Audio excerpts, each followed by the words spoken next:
or we agree we're all doing poorly at. Gotcha. So that's why these keypads, they're useful in a public setting where you're dealing with public issues, but they're also useful in my work with corporations or nonprofits or private clients, because as soon as you have a group of maybe eight or more people, these can be very, very valuable in helping people see the diversity in the room. And also, what you also notice is that they're anonymous. That's right. Right. So you can ask That's people, right. how's morale in our work team? It might be difficult to say out loud. It sucks. Wow, that's but it's great. a lot easier if you can vote. It's if like you think it's not so a silent ballot. Right. So this is relatively new, correct? Well, yes and no. I mean, it's been around for about 30 years, but the cost, a couple things have happened in the past couple years. Okay. The cost has really plummeted.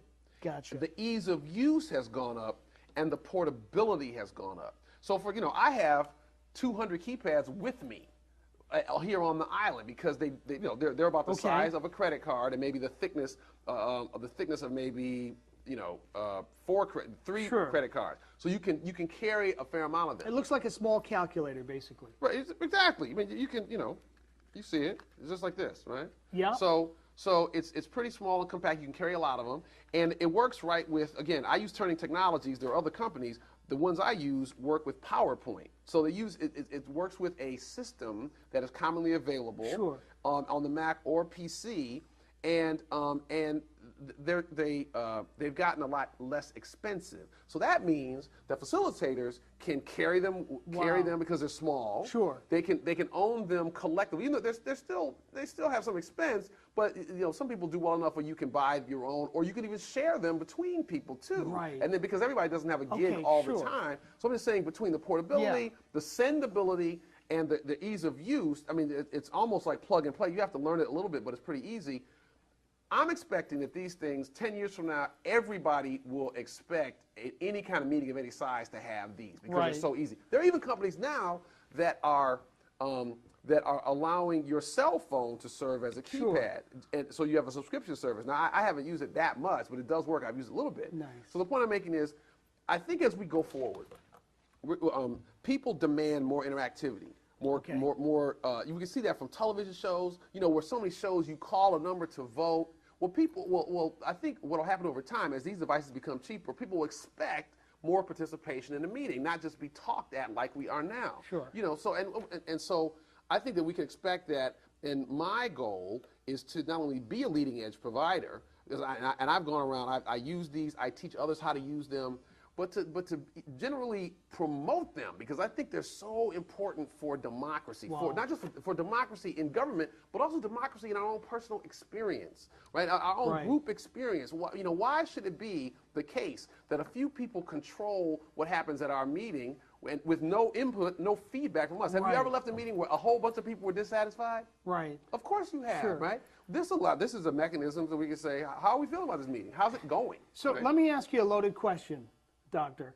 And this is for the benefit of the people watching, because I think I hear beyond the gadgets, the crazy gadgets, as far as I'm concerned, it was phenomenal to be in that meeting and to see the information about everybody right up there. And it made your job easier just to talk about the stuff. But here's the loaded question. I see beyond the gadgets, I think I hear in your heart a desire to have a better meeting. I mean, you're not really selling these. You're not trying I don't sell them. You don't make any money. No, I don't make any money. You have nothing to do with these. No. It's not about the gadgets. It's not an info commercial or anything like that. No. You want to have a better meeting. You want to see people come together and talk and have dialogue in a better way, more efficiently, in these town halls. And more inclusively, right? More efficiently and inclusively. I think that ultimately. Why? Let me ask you why. Somebody might be out there thinking, well, yeah, what's he selling? What's he got? I've seen your services, and they're excellent, but what is it that drives, what is the motivating passion beyond, let's say, just a job, the part of you that's the expert facilitator? What is your dream when your life is complete? What would you have looked back on and said, I did good? What would it take for you to accomplish? Well, that's a deep question. Sorry. Wow. Okay, no, that's off the cuff, That's a stone crazy question. All right. So I think that my life's mission is to help people have more effective and inclusive conversation. That's why I wrote the book on dialogue, the little book of dialogue Right. for difficult subjects. You can. That's this book right here, and